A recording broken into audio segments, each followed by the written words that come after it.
বলতেছিলাম, জিবরাইল বলেন ওই বুরাক তো কোন লইয়া আমি জিবরাইল যখন রওনা করতেছিলাম নবীকে আনতে যাব, এমন সময় আমার আল্লাহ বড় মায়ার সুরে ডাকেন, জিবরাইল যাইস না রে, যাইস না।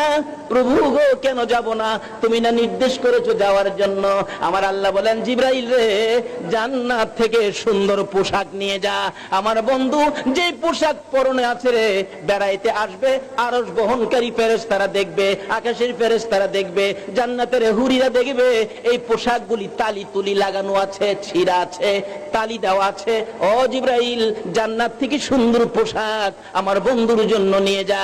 জিবরাইল জান্নাত থেকে সুন্দর পোশাক সহ আমার নবীর দরবারে হাজির হইয়া বলতেছিলেন, ইয়া রাসূলুল্লাহ, বেড়াইতে যাবেন, ওই পোশাকগুলি খুলে এই সুন্দর পোশাকগুলি গায়ে লাগান। আমার নবী পোশাকের দিকে তাকাইয়া তাকাইয়া কান্দে, চোখের পানি দিয়া জামাগুলো ভিজতেছে। জিবরাইল বলেন, ইয়া রাসূলুল্লাহ, এত সুন্দর সফরে যাবেন, কাঁদেন কেন জানতে চাই। আমার নবী বলেন, জিবরাইল রে, কান্দি মনে বড় দুঃখ। জিবরাইল, আমার জন্য এত সুন্দর পোশাক নিয়ে আসছো, এত সুন্দর পোশাক আমি নবী গায়ে দিব গো, আমার উম্মতেরা কি এই পোশাক দেখবে না? জোরে জোরে বলুন সুবহান। এত সুন্দর পোশাক আমি নবী গায়ে দিব, আমার এতিম গুনাহগার উম্মতেরা কি পোশাক পাবে না? ও জিবরাইল, এই পোশাকের ব্যাপারে শোনো, এই পোশাক যদি আমার গুনাহগার এতিম উম্মতের জন্য বাজেট না হয়, আমি নবী পোশাক গায়ে দেব না। জিবরাইল ডাকে, প্রভু গো, তোমার বন্ধু পোশাক গায়ে দেয় না, কেন দেয় না? ও আল্লাহ, তোমার বন্ধু পোশাক গায়ে দেয় না, এই পোশাক তোমার বন্ধুর উম্মতের জন্য বাজেট না দিলে গায়ে দিবে না। বলুন, এই নবীর পক্ষে থাকা আমাদের দরকার আছে কিনা? যে যাহাই বলবে আমরা এই নবীর দলে থাকবো, এই নবীর পক্ষে থাকবো, রাজি আছে? নারে তাকবীর, নারে রিসালাত, নারে গাউসিয়া। এগুলি আগেও ছিল, এখনো থাকবে। তার মধ্য থেকে একটা দল থাকবে যেটা আল্লাহ রাসূলের পক্ষের দল। বলুন তো, রাসূলের পক্ষে যারা, এটাই তো হলো আল্লাহর পক্ষের দল। কারণ যার উসিলায় কুল কায়নাত, এই নবীর পক্ষটা, নবীর দলটাই হলো আমার আল্লাহর দল। কাজী আমরা এই নবীর পক্ষে থাকবো। আসুন, নবীজি মেরাজ যাবেন, কিন্তু নবীজি যাবেন তো মেরাজ সাক্ষাতে মাওলার, কিন্তু লাভ হবে, ব্যবসা হবে উম্মতের। আল্লাহু আকবার বলুন। নবীজি যাচ্ছেন, আল্লাহ পাক কোরআন শরীফে বলেছেন, সুবহানাল্লাযী আসরা। এমন আশ্চর্য সফর আমার এই বন্ধুর জন্য, আশ্চর্য সফর। লাইলাম মিনাল মসজিদিল হারামি ইলাল মসজিদিল আকসা। একটা রাত্রের কিছু অংশের মধ্যে খানায়ে কাবা, মসজিদে হারাম থেকে ওই জেরুজালেমের বাইতুল মুকাদ্দাস মসজিদে আমার নবীকে কিছু সময়ের মধ্যে পৌঁছায়া দিলেন। ওখানে যায়া দেখে আদম থেকে শুরু করে হযরত ঈসা আলাইহিস সালাতু সালাম পর্যন্ত সকল নবী রাসূল কিসের অপেক্ষাই যেন করতেছেন। আমার নবী সকল নবী রাসূলের উপস্থিতি দেখে জিবরাইলকে প্রশ্ন করেন, জিবরাইল, জিবরাইল, এত নবী রাসূল এখানে সব উপস্থিত, সবাইরে কবর থেকে উঠাইছে। সবাইরে কি কবর থেকে কে উঠাইছে? বলুন, কে উঠাইছে? উঠানের কারণটা হলো আমার এই নবীরে সম্মান দাও। জোরে জোরে বলুন সুবহানাল্লাহ। নবী রাসূলকে কবরতে উঠাইয়া নবীকে সম্মান দেওয়ায়, আর আমরা জীবিত থাইকা সম্মান দিতে রাজি না। এটা কেমন মুসলমান? সবাই দাঁড়িয়ে আছে, নবীকে সম্মান দাও। নবী আস্তে আস্তে বলেন, জিবরাইল, জিবরাইল, ব্যাপার কি? হুজুর, সকল নবী রাসূল আপনাকে সম্মান দিতে আসছে। এখন সকল নবী রাসূলের মধ্যে আপনি শ্রেষ্ঠ রাসূল, তো আপনি সকল নবীগণের নবী, আপনি সাইয়্যিদুল মুরসালিন, আপনি দুরাকাত নামাজ পড়ান। নবী কানে কানে কয়, জিবরাইল, এখানে আদি পিতা আদম নবী আছে, মুরব্বী দেখা যায়, আদি পিতা আদম নবী নিয়ে জামাতের ইমামতি করে। হুজুর, আদি পিতা আদম নবী আদি পিতা হইতে পারে, এই জামাতের ইমামতির উপযুক্ত না। তাইলে বোঝা গেল নবীর দাম বাড়াইতে না কমাইতেছে। তাহলে জাতির পিতা ইব্রাহিম নবী ইমামতি হয়তো করবে, জিবরাইল বলেন, হুজুর জাতির পিতা ইব্রাহিম নবী হইতে পারে, এই জামাতের ইমামতির উপযুক্ত ইব্রাহিম না, এই জামাতের উপযুক্ত হলো নবী রাহমাতাল লিল আলামিন। যেই হোক, আমার নবী 2 রাকাত নামাজ পড়াইলেন। কে যেন ঘোষণা দিতেছেন, সাইয়্যিদুল মুরসালিন, ইমামুল মুরসালিন, সকল নবীদের সর্দার হিসাবে ঘোষণা দিয়ে নবীর ইজ্জতের পাল্লা ভারী করে দিয়ে আমার নবীকে নিয়ে রওনা হলেন বুরাক আকাশ পথে। যাইতে যাইতে যাইতে যাইতে একের পর এক লম্বা ঘটনা পার হতে হতে একবারে সিদরাতুল মুনতাহা, ওখান থেকে জিবরাইল বুরাক সহ নবীকে নামিয়ে দিয়ে বললেন, ইয়া রাসূলুল্লাহ, আমরা আর যাইতে পারি না, এখন কি দিয়ে যাব? কিছুক্ষণ পর আইসা গেলেন রফরফ, যেটার গতি অনেক বেশি। রফরফ নবীকে নিয়ে এক টানে আল্লাহর আরশে, এখানে আরশ বহনকারী ফেরেশতারা উপস্থিত। আল্লাহ বলেন, বন্ধু গো, তোমার সাথে যে আলোচনা হবে, গভীর আলোচনা হবে, রুদ্ধদ্বার বৈঠক হবে, এখানে আরশ বহনকারী ফেরেশতারা শুনবে। চলো আরো গভীর নিরিবিলি জায়গায় যায়, যে জায়গাটার নাম কোরআন শরীফে আসছে কাবা কাউসাইন। এই কাবা কাউসাইনে বন্ধুর পাশাপাশি বন্ধু বসে আপনার আমার স্বার্থের আলাপ, আপনার আমার লাভের আলাপ, আপনার আমার মুক্তির আলাপ নবী একটানা 27 বছর করেছে। যেই নবী একটানা 27 বছর উম্মতের নাজাতের আলাপ বন্ধুর সাথে করতে পারে, আমরা কি সেই নবীর পক্ষে থাকতে পারি না? আল্লাহ আমাদেরকে কবুল করুন, সকলে বলুন আমিন। আলা সাইয়্যিদিনা মুহাম্মাদ আল্লাহ মাওলানা মুহাম্মাদ নাবিয়ানা শাফিয়ানা মাওলানা। দেবানিশি মনে রে আমার আর দিও না যন্ত্রণা, দেবানিশি মনে রে আমার আর দিও না যন্ত্রণা। হায়রে দান যদি হইতাম দনে যাইতাম সোনার মদিনা। হায়রে দান যদি হইতাম দনে যাইতাম সোনার মদিনা। আল্লাহুম্মা সাল্লি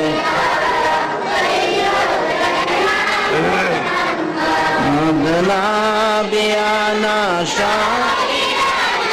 মাওলানা মুহাম্মাদ নাবিয়ানা মাওলানা।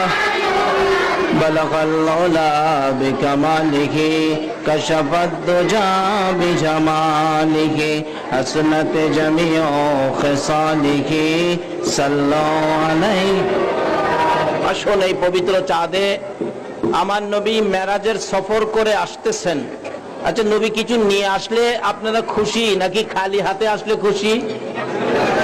নবী কিছু নিয়ে আসলে খুশি না খালি হাতে আসলে খুশি? নবী নিয়ে আসতেছেন, দুনিয়াতে আইসা আমাদের কাছে পৌঁছে দিলেন। আসসালাতু মেরাজুল মুমিনিন। সকলে বলুন আলহামদুলিল্লাহ। আজকে এই মন্ত্র যারা ধরছে তারাই তো আল্লাহর ওলি হইছে।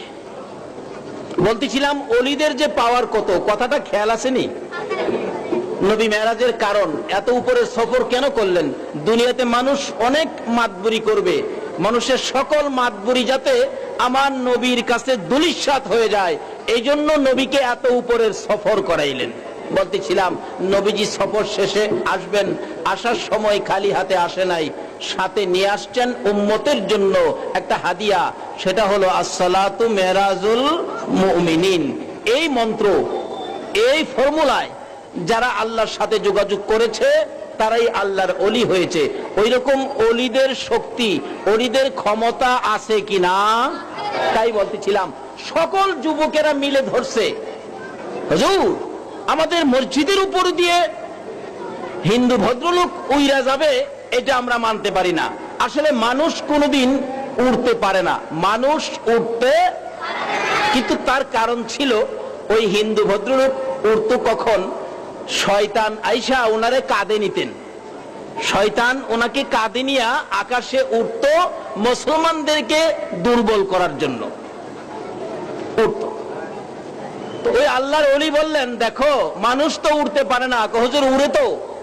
তাহলে তার উড়ানি বন্ধ করতে গেলে শক্তিশালী 4 জন যুবক বাহির করো। 4 জন যুবক শক্তিশালী দেখে বাহির করে আনলেন। তোমরা মসজিদের এই বারিন্দার পরে সেহেনের উপর দাঁড়াও, উজু করে আসো। যখন দেখবে উপরে উইরা আইসা মসজিদের উপরে আইসা গেছে, তখন 4 জনে একবারে আজান মাইরা দিবে, আল্লাহু আকবার বলে 4 জন একবারে ডাক দিবে। আজান শুনলে শয়তান থাকে নাকি দৌড়ে? আল্লাহর ওলি এই ফর্মুলা তৈরি করে দিলে 4 জন যুবক উজু করে দাঁড়িয়ে আছে। যখন খালি উপরে আইছে তখন ওই ইতিহাস বলে ওই আল্লাহর ওলি বললেন, তোমরা 4 জন একসাথে আজান দাও। একবারে যখন আল্লাহু আকবার বলে ডাক দিল, উপরে শয়তান দেখে এখন কি ওই ভদ্রলোক নিয়ে ঘুরবে না নিজের জান বাঁচাবে, দেখে যে অবস্থা খারাপ, তখন ওই ভদ্রলোককে উপর থেকে কাঁধ থেকে ফেলে দিয়ে নিজের জান বাঁচাইছে। ওই ভদ্রলোক নিচে পড়ে একবারে খিচুড়ি হয়ে গেছে। কাজে এরকম কিছু পৃথিবীতে ঘটবে। আজকে বিজ্ঞান চাঁদের দেশে যায়, কি বলেন, ইদানিং টিকিট বিক্রি হচ্ছে, চাঁদে যাওয়ার টিকিট। কিন্তু চাঁদে কি দিয়া যায় বলুন তো? কি দিয়া যায়? রকেট। রকেট। বিজ্ঞানকে জিজ্ঞেস করে দেখেন, ইতিহাস খুলে দেখেন, এই রজব চাঁদে আমার নবীর মেরাজের সফরের আগে এই পৃথিবীতে রকেট ছিল না, বিমানও ছিল না, লিফট ছিল না।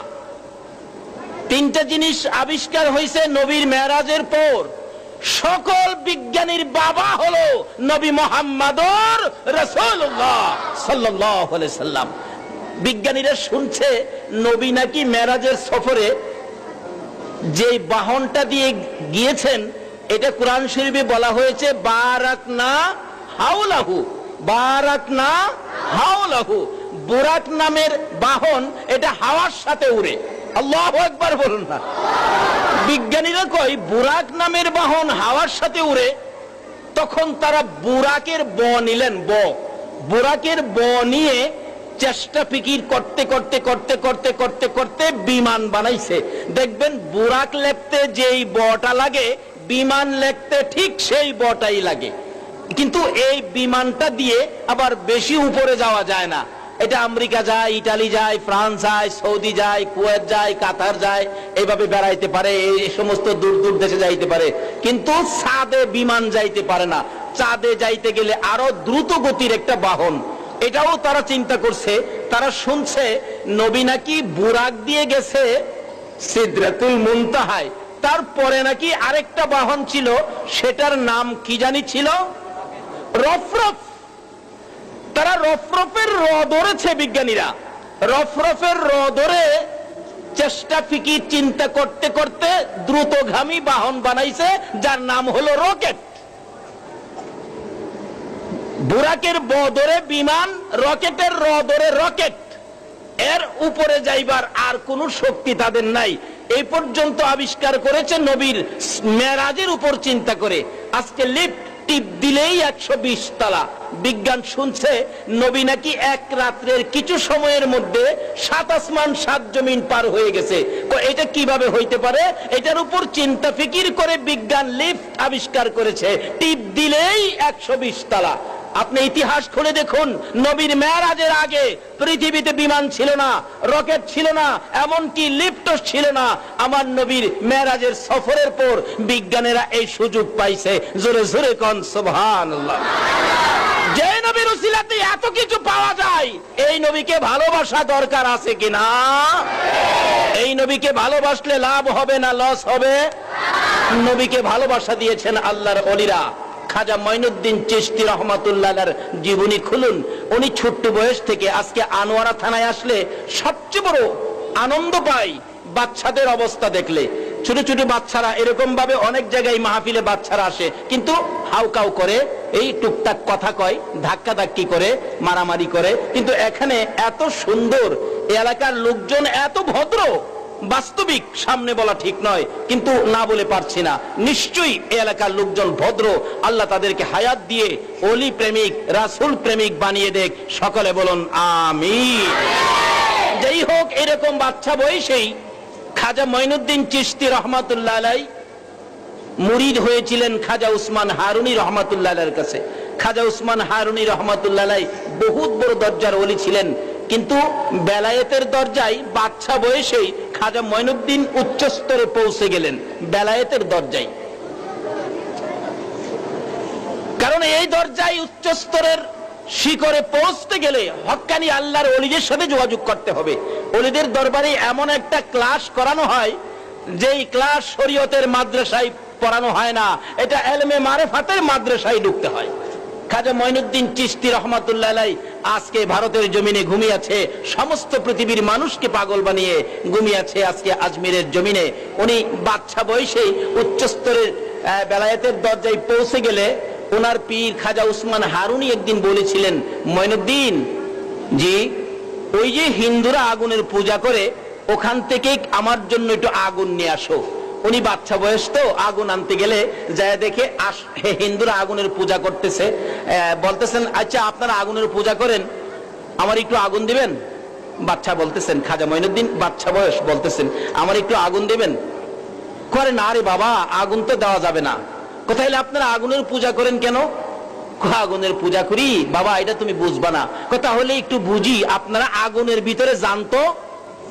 বাচ্চাটা বলতেছে মুরব্বীদেরকে, আপনারা একটু আগুনের ভিতরে জানতো।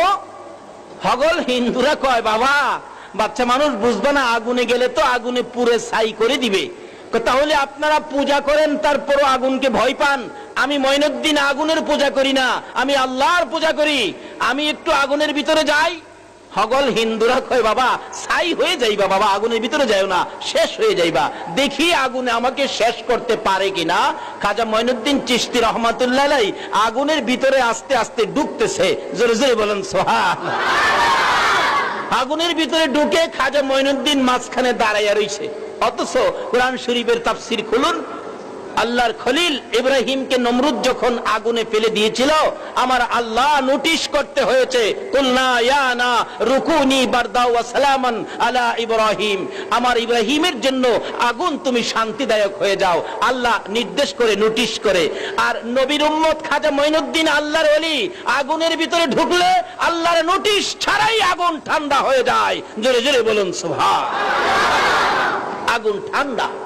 আগুন দেখতেছে, বাবারে বাবা, যেই পোশাক গায়ে দিয়ে আগুনের ভিতরে ঢুকছে, কি বলেন এটা সরকারি পোশাক, ঠিক কিনা কোন তো? আজকে সরকারি পোশাক গায়ে থাকলে র্যাব বাহিনী দেখলে কোন তো মানুষ ভয় পায় না? ঢাকা দেখছি র্যাবের গাড়ি যখন যায় রাস্তাঘাটে মানুষ র্যাবের দিকে চায় না, নিচে যায় থাকে।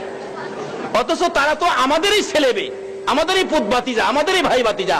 অথচ সরকারি পোশাক গায়ে থাকার কারণে আমাদের দেখলে, তাদেরকে দেখলে কি ভয় লাগে, চাইতে ইচ্ছে করে না। তো এই সরকারি পোশাক গায়ে আমারই ভাতিজা, আমার দেখলে ভয় লাগে। আর খাজা মঈনুদ্দিন এমন এক পোশাক গায়ে দিয়েছে, পোশাকের একটা সাইড হলো লা ইলাহা ইল্লাল্লাহ, আর একটা সাইড হলো মুহাম্মাদুর রাসূলুল্লাহ। এই সরকারি পোশাক যারা গায়ে দিয়েছে তাদের গায়ে আগুনে ধরতে পারে।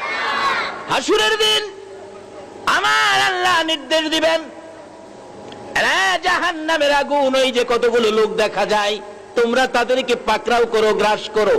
আগুন দৌড়ায় যাবেন, আবার তাদের কাছ থেকে ফিরে আসবেন, আবার আল্লাহ নির্দেশ দিবেন, আবার যাবেন, আবার ফিরে আসবেন। কিতাব বলেন এমন ভাবে 70 বার যাবেন, 70 বার ফিরে আসবেন। আমার আল্লাহ ডেকে ডেকে বলবেন, ও আগুন, তোমাদের কি ক্ষমতা কমে গেছে? তোমাদের কি শক্তি কমে গেছে? পাওয়ার কমে গেছে? নির্দেশ দিলাম ওই লোকগুলিকে ধরার জন্য, গ্রাস করার জন্য, তোমরা কেন ধরো না, গ্রাস করো না? আগুন জবাব দিবেন, জাহান্নামের আগুন, মাবুদ তোমার নির্দেশ পাইয়া ওই লোকগুলির কাছে যাই ধরার জন্য, যায় দেখি তাদের কপালের মধ্যে লেখা আছে মুহাম্মাদুর রাসূলুল্লাহ সাল্লাল্লাহু আলাইহি। মাবুদ, যেই নবী না হইলে আমরা হতাম না, যেই নবী না হইলে কুল কায়নাতের কিছুই হতো না। ওই নবীর নামটা দেখলে আমরা আগুন ভয় পাই, বিধায় এ আগুন আমরা ওই লোকগুলোর গায়ে ধরতে পারি না। তোমার বন্ধুর নামটা দেখে আমরা ভয় লাগে, মায়া লাগে। ও প্রভু, এই জন্য আমরা ধরতে পারি না। আমার আল্লাহ ডেকে ডেকে বলবেন, আগুন রে, আমার বন্ধুর নামের খাতিরে তোরা যদি এইভাবে লোকদেরকে ভালোবাসা দিতে পারোস, যা যা আমার বন্ধুর নামের খাতিরে আমি আল্লাহ তাদেরকে মাফ করে দিলাম। এই পোশাক গায়ে থাকলে জাহান্নামের আগুন ধরতে পারবে না। খাজা মঈনুদ্দিন চিশতি রহমাতুল্লাহ আলাইহি, বাচ্চা বয়স, আগুনের ভিতরে দাঁড়িয়ে আছে, আগুন তাকে ধরে না। আগুন তাকে কয় কি ধরে নাকি? আল্লাহর ওলিদেরকে আগুনে ধরবে? তো খাজা মঈনুদ্দিন অনেকক্ষণ দাঁড়ায় থেকে কয়, আগুন আমার ধরস না। আগুন কয়, ধরতাম, যেই পোশাক লাগাইছো র্যাবের পোশাক, এই পোশাক দেখলে আমরা আগুনেও ভয় পাই। খাজা মঈনুদ্দিন নামাজ পড়তেন কিনা বলুন তো? আজমি শরীফ যারা গেছেন দেখবেন খাজা মঈনুদ্দিন চিশতি রহমাতুল্লাহ আলাইহির মাজারের আপনার ওই দক্ষিণ ওয়াল থেকে একটা মসজিদ, এই মসজিদটা করেছেন বাদশাহ আওরঙ্গজেব। ওনার জীবনী খুললে পাওয়া যায়, বাদশাহ আওরঙ্গজেব যখন ছোট ছিলেন উনি যাই মাজারের পাশে সালাম দিলেন। কি বলে? আল্লাহর ওলিরা তো মরে না, রাসূল বলেছেন ওলিরা জীবিত। ইন্না আউলিয়া আল্লাহ লা ইয়ামুত, রাসূল বলেছেন ওলিরা কখনো মরে না। তাইলে আমি দেখি তো ওলি হক্কানি ওলি কিনা। ওই আওরঙ্গজেব সালাম দিলেন, আসসালামু আলাইকুম ইয়া আল্লাহর ওলি মঈনুদ্দিন। জবাব আসতেছে না। ওলিরা তো মরে না, জবাব দিল না, তাইলে তো ওলি না। আবার সালাম দিলেন, কোনো জবাব আসলো না। আবার সালাম দিলেন, কোনো জবাব নাই। বাদশাহ আওরঙ্গজেব রাগ হয়ে গেলেন, এই মাজার ভেঙ্গে ফেলবো, বাবাকে বলবো ভেঙ্গে ফেলতে, এখানে থাকতে দেব না। সালামের জবাব কেন দিল না? যদি জীবিত থাকতো তাহলে তো সালামের জবাব দিত। কিন্তু আয়েশা পড়তেছে রাগ হইয়া, পিছন দিয়া কবরের ভিতর থেকে মঈনুদ্দিন ডাকতেছে, বাবা আওরঙ্গজেব এত রাগ হলে কেন? সুবহানাল্লাহ কন্যা। আল্লাহর ওলিরা কবরে আসেনি, জীবিত।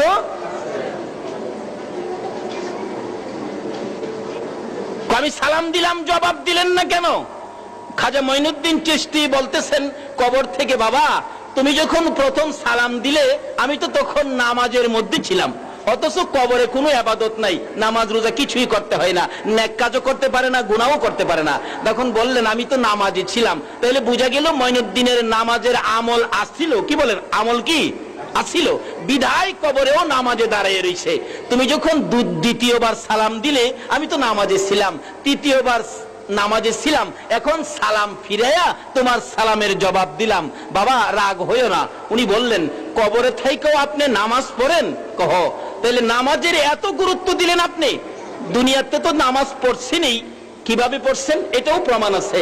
আয়না সাগরের কিনারে গেলে দেখবেন একটা পাথরের পাহাড় 1-150 ফুট উঁচু হবে, এর মধ্যে গেলে দেখলাম ছোট্ট একটা চৌকি। বললেন যে এর মধ্যে মঈনুদ্দিন নামাজ পড়তেন। আরেকটা চৌকি কিনারে আছে, একটা বুড়া লোক, বললেন এর মধ্যে খাজা মঈনুদ্দিন মাঝে মাঝে একটু ঘুমাইতেন। এখানে আবার বললেন, হুজুর এক ঘটনা ঘটছিল। কি? আপনারা তো শুনছেন কিনা? ঘটনা ঘটছিল, ওনার একান্ত মুরিদ, মহব্বতের ভক্ত খাজা কুতুবউদ্দিন বখতিয়ার কাকি, ওনাকে একদিন একটা লোটা দিয়ে বলছিলেন আমার জন্য 1 লোটা পানি নিয়ে আসুন নিচে আয়না সাগর থেকে। আয়না সাগর থেকে পানি আনতে গেলে হিন্দুরা বাধা দিলেন, না পানি নিতে দেব না। হুজুর 1 লোটা পানি চাইছে, 1 লোটা পানি দেন। নামাজির কত ক্ষমতা দেখেন, 1 লোটা পানি দেন। কয় না, পানি দেওয়া যাবে না। 1 লোটা পানি দিলে কি হবে? মেরে ফেলবো সামনে বাড়লে। উনি বলতেছেন, হুজুর, খাজা মঈনুদ্দিনকে বলে কুতুবউদ্দিন বখতিয়ার কাকি, হুজুর আমাকে তো পানি দেয় না। উনি উপর থেকে বলেন, তুমি যাও না, আরেকটু যাও।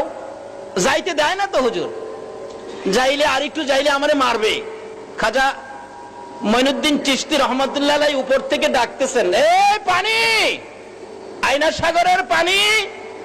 কুতুবউদ্দিনকে তো যাইতে দেয় না, তোমাদেরকে তো আর কেউ আসতে মানা করে না, তোমরা আইসা পড়ো। উনি উপর থেকে ডাক দিতে দেরি, পুরা আয়না সাগরের পানি 1 লোডার ভিতরে ঢুকতে দেরি হলো না। জোরে জোরে কান সুবহানাল্লাহ। আরে আকাশ জমিন হইল সৃজন নবীর কারণে, সেই জমিনে খেলে আল্লাহর ওলিগণে। বলুন, সেই জমিনে খেলে। দেখলে খাজা বাবার খেলা, আসে গনের বারে জ্বালা। দেখলে খাজা বাবার খেলা, আসে গনের বারে জ্বালা, আইনা সাগর শুকিয়ে দেই বসে নির্জনে, আইনা সাগর শুকিয়ে দেই বসে নির্জনে, সেই জমিনে খেলে আল্লাহর অলিগনে, হাইরে সেই জমিনে খেলে আকাশ জমিন হইল সৃজন নবীর কারণে, আকাশ জমিন হইল সৃজন নবীর কারণে, সেই জমিনে খেলে আল্লাহর অলিগনে, হাইরে সেই জমিনে খেলে বলতেছিলাম দয়ার নবী মায়ার নবীর কথা যারা মেনেছে, মেরাজের সফরে সদাই যারা সঙ্গী করেছে, তারাই আমার আল্লাহর ওলি হয়েছে। খাজা মঈনুদ্দিন চিশতি রহমাতুল্লাহ আলাইহির জীবনী খুলুন। এইভাবে খাজা মঈনুদ্দিন চিশতি আগুনের ভিতরে ছিলেন। বলুন কিসের ভিতরে ছিল? আগুনের ভিতরে। কি আমরা থাকতে পারবো? সাহস আছে কেউ? কিন্তু আল্লাহর ওলিরা কি? আল্লাহর ওলিরা কি? আল্লাহর ওলিরা পারে কি নবীর পক্ষে থাইকা নাকি না থাইকা? আল্লাহর কথা মাইন্না নাকি না মাইন্না? নবীর পক্ষে থাকলে এই আগুন কেন? জাহান্নামের আগুনের ভিতরেও কোনো টেনশন নাই। জোরে কন্যা সুবহান। হাদিস শরীফে পাওয়া যায় এক ব্যক্তি মাছ মারতে গেছে, একটা মাছ ধরে বাড়িতে আনলেন, খুব সুন্দর মাছ। বললেন বিবি এই মাছটা কইটা তাড়াতাড়ি ভাজি করো, আমি খাবো। ওই বিবি মাছ কাটতেছে, মাছ কাইটা একবারে ভালো করে ধুইতেছে, কিন্তু মাছ কাটলে কি হবে? মাছ তো মরে না। তৈলের মধ্যে দিলেন ভাজি করতে, কিন্তু তৈলের ভিতরে যায় মাছ নড়াচড়ি করে মরে না। বিবি বললেন মাছটা মনে ভালোভাবে কাটা হয় নাই, আবার ভালো করে করছে। তেল আরো বেশি দিয়ে গরম করে তৈলের মধ্যে দিছে, কিন্তু মাছ আগের চেয়ে আরো তাজা হয়ে গেছে। সুবহানাল্লাহ। এভাবে কয়েকবার চেষ্টা করলেন, কিন্তু মরে না, তেলে বাজি হয় না। অবশেষে খবর গেলেন, ইয়া রাসূলুল্লাহ একটা মাছ ধরে মাছটা এইভাবে কোটা হলো, ভাজি করা হলো, কিন্তু মাছটা তো মরে না। জিবরাইল বলেন ইয়া রাসূলুল্লাহ এই খবরটুকুন আপনি পৌঁছে দেন, মাছটা যখন ধরছে এই মাছটা আপনার প্রতি দুরূদ শরীফ পড়তেছিল। যখন মাছটাকে দা দিয়া কাটছে তখন দুরূদ শরীফ পড়তেছিল। যখন মাছটাকে গরম তেলের মধ্যে বারবার করে দেওয়া হয়েছে তখন মাছটা দুরূদ শরীফ পড়তেছিল। নবী গো আপনি বলে দেন দুরূদ পড়নেওয়ালার গায়ে দুনিয়ার আগুন কেন জাহান্নামের আগুন পর্যন্ত ধরবে না। সেই নবীর পক্ষে মেহমানের গায়ে, আল্লাহর ওলিদের গায়ে আগুন ধরতে পারবে? যে যাহাই বলে আমরা অন্য দলে যাব না, আমরা আসমান জমিনের মালিক সেই সরকারি দলে থাকবো। কি বলেন, রাজি আছেন? আল্লাহ তুমি কবুল করো, সকলে বলুন আমিন। এই হোক। খাজা মঈনুদ্দিন চিশতি রহমাতুল্লাহ আলাইহি বলতেছেন আচ্ছা আমি তো আগুনে আগুনে আমারে তো ধরলো না, আচ্ছা দেখি তো আমার পক্ষে যদি কেউ থাকে, অর্থাৎ খাজা মঈনুদ্দিনের পক্ষে যদি কেউ থাকে তাকেও নিয়ে আগুনে জ্বালাইতে পারে দেখি তো। এক হিন্দু ভদ্রলোকের কুল থেকে, হিন্দু ভদ্রলোকের কুলে একটা বাচ্চা ছিল, বাচ্চাটাকে টান্দা বাহির করে কুলে নিয়ে বাচ্চা সহ আগুনের ভিতরে ঢুকছে। সকল হিন্দুরা বলতেছেন হাই হাই, মরে মরে মঈনুদ্দিন মরতো, আমাদের সাধু বাবুর পোলারারও তো আগুনে নিয়ে মালেও, এ কি করলো, সর্বনাশ করলো। অনেকক্ষণ দাঁড়ায় থাকলো, কিন্তু অলির পক্ষে যা গেল তাকেও আগুনে জ্বালায় না। অলির পক্ষে যা গেল তাকেও আগুনে জ্বালায়। তাহলে অলিদের পক্ষে থাকলে লাভ হবে না লস হবে? এই যে বাস্তব বাস্তব প্রমাণ। অনেকক্ষণ পরে বাহির হয়ে আসলেন, সকল হিন্দুরা মিলে দেখতেছেন, দেখি দেখি দেখি বাচ্চাটার কি হলো। সমস্ত শরীর তালাশ করে দেখে আল্লাহর অলির পক্ষে হিন্দু ভদ্রলোকের ছেলেটা থাকার কারণে অলির খাতিরে এই হিন্দু ভদ্রলোকের বাচ্চার একটা পশমও আগুনে জ্বালাইতে পারে না। অবশেষে উপস্থিত এখানে তার জীবনী লেখে 850 হিন্দু ছিল, একসাথে মঈনুদ্দিনের হাত ধরে কালিমা পড়ে মুসলমান হয়ে গেলেন। জোরে জোরে বলুন সুবহানাল্লাহ। এইভাবে খাজা মঈনুদ্দিন চিশতি রহমাতুল্লাহ আলাইহি 90 থেকে 92 লক্ষ হিন্দুকে ভারতের জমিনে মুসলমান করেছে। এই অলিদের পক্ষে থাকা আমাদের দরকার আছে কিনা? আসুন এই মেরাজের সফর থেকে নবীজি নিয়ে আসলেন নামাজ। উম্মতের জন্য মাওলার দিদারের ব্যবস্থা নামাজের মাধ্যমে। আল্লাহর ওলিরা এই নামাজ পড়তেন। খাজা মঈনুদ্দিন চিশতি রহমাতুল্লাহ আলাইহি এই নামাজের প্যাকেটে থাকতেন, সরকারি পোশাক গায়ে থাকতেন। বিদায় ভারতের পিতৃরাই ওনার জীবনীতে লেখে, উনি যখন ভারতের মধ্যে ঢুকলেন, পিতৃরাই বললেন, হে বন্দুকধারীরা, বাঁশের বন্দুক নিয়ে তোমরা ঘেরাও করো, মঈনুদ্দিনকে উড়াইয়া দাও। তারা চারদিক ঘেরাও করে খালি বলছে, আমি যখন হুকুম করব ফায়ার, তোমরা একসাথে ফায়ার দিয়ে মঈনুদ্দিন এবং তার সঙ্গীদেরকে উড়াইয়া দিবে। যেই খালি পিতৃরাই হুকুম করছে ফায়ার, হুকুমের আগেই সকল সৈন্যরা বলতেছে, হুজুর আমরা তো অন্ধ হয়ে গেছি। ওলিদের কেরামত, আমরা কি হয়ে গেছি? অন্ধ হয়ে গেছি, ফায়ার দিব কিভাবে, চোখেই তো দেখি না। তাহলে মনে মনে মঈনুদ্দিনের কাছে ক্ষমা চাও। ক্ষমা চাইছেন, মঈনুদ্দিন ক্ষমা করে দেন, ক্ষমা করে দেন, চোখ ভালো হয়ে গেছে। হুজুর চোখ ভালো হয়েছে তো, এখন কি করব? আমি হুকুম করবার আগেই ফায়ার দিয়ে দিবা। পিতৃরাই হুকুম করবার আগেই বলে ফায়ার দিয়ে দিব। পিতৃরাইয়ের হুকুমের আগেই তাদের চোখগুলি অন্ধ, চোখে দেখে না। হুজুর কই আপনি? দেখি না তো। আল্লাহ কয়, আমার ওলির সাথে মাতবুরি করবি, সাইজ কেটে ফেলামু। অবশেষে কয়, আবার মাপ চাও। আবার মাপ চাইছে, চোখ ভালো হয়ে গেছে। আবার হুকুম, আর হুকুম দিয়েন না, আমরা মঈনুদ্দিনের পক্ষে চলে গেলাম। জোরে জোরে কন্যা সোহা। এইভাবে পিতৃরাই খাজা মঈনুদ্দিনের সাথে বহুত কিছু করেছেন, কিন্তু ওলিদের পক্ষে থাকে আল্লাহ। বলুন, ওলির পক্ষে কে আছে? ওলির পক্ষে কে আছে? ওলি হইতে গেলে মানতে হবে নবীর কথা। নবী বলছে, তোমরা আল্লাহর সাথে বন্ধুত্ব করো। ওলি হইতে গেলে তোমাদের হলো আসসালাতু মেরাজুল মুমিনিন, এই নামাজের আমলটুকুন তোমাদের থাকতে হবে, যে নামাজ দিয়ে মাওলার দিদার, মাওলার সাক্ষাৎ হবে। যেই হোক, আমার শেষ কথা, খাজা মঈনুদ্দিন চিশতি রহমাতুল্লাহ আলাইহির জীবনীতে আরো পাওয়া যায়, ওনাকে তখন এইভাবে এক জাদুঘর পাঠাইছে। জাদুঘর কয়, নিচে গেলেই তো খাজা মঈনুদ্দিনের সাথে কোলানো যায় না।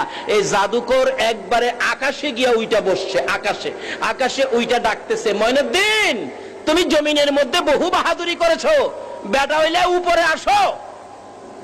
খাজা মঈনুদ্দিন কই, তোর সাথে বেটাগিরি দেখাইতে আমি উপরে যাব নাকি? পায়ের দুইটা খরম ছিল, এখন তো খরমের যুগ নাই।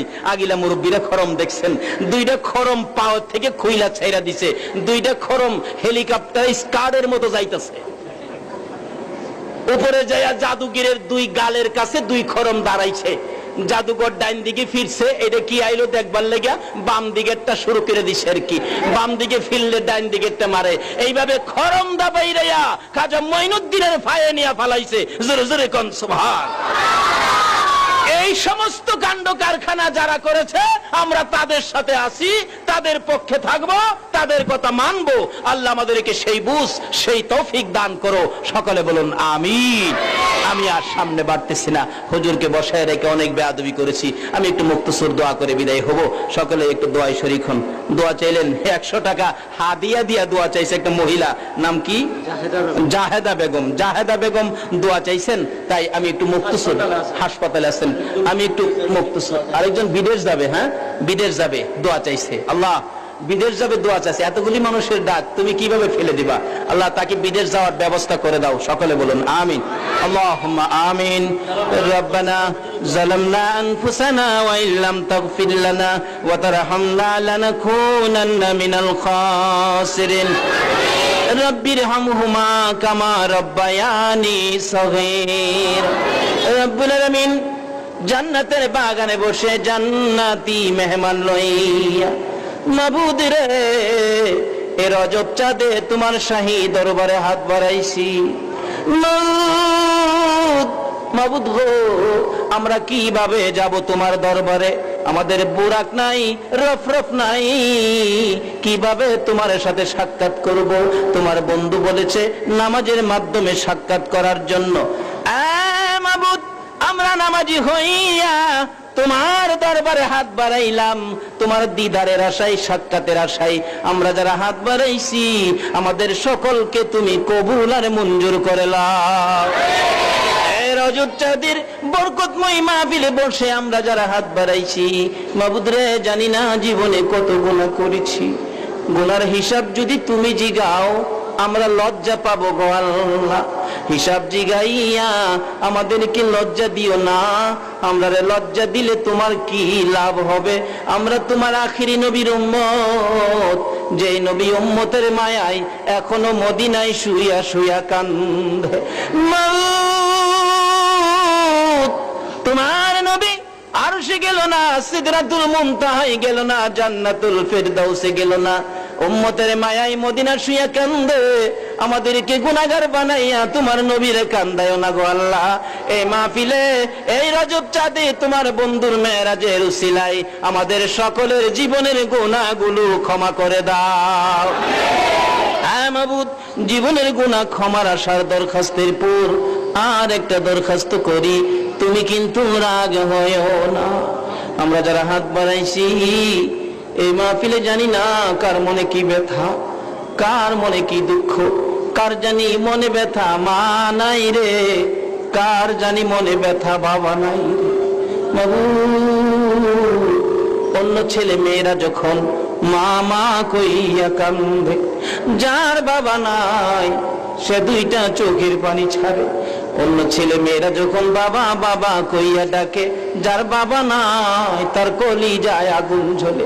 একদিন দেখি একটা ছোট্ট ছেলে তার দাদার কোলে থাইকা বাবা বাবা কইয়া কাঁদতেছে। ছেলেটা বাবা বাবা কইয়া ডাকে, দাদার চোখের পানি ঝরে। নাতি জিজ্ঞেস করে, দাদা গো আমি কান্দি বাবা কইয়া, তুমি কেন কান্দো? দাদা চোখের পানি ছেড়ে ছেড়ে বলে, নাতি রে আমার কোলে থাইকা বাবা কইয়া ডাকিস না। 6 মাস বয়সে আমার বাবা এই দেশ থেকে বিদায় হয়ে গেছে।